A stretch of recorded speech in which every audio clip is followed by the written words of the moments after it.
High বন্ধুরা, তোমরা সব কেমন আছো? আশা করি সব ভালো আছো। এই যে মিশো থেকে একবার অনলাইন করেছিলাম, এই চলে এসেছে আমার নামে পার্সেল। এই যে দেখতে পাচ্ছেন আমার দাদা খুলছে,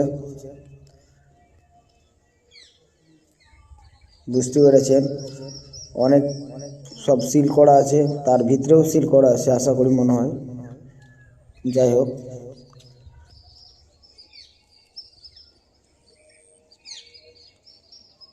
এই কেটে দেখাবো আর কি, দেখাচ্ছি। এই যে হ্যান্ডবিল চলে এসছে,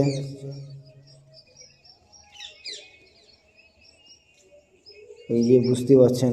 এবার তার ভিতরে চিকটা খুলবো, তার ভিতরে চিকটা খুলে দেখা যাবে এই যে ভাই বেরিয়ে চলে আসছে, বুঝতে পেরেছেন। মুখে বাত করনে के लिए मैसेज দেখতেই পাচ্ছ তোমরা। এই যে সব কানেক্টের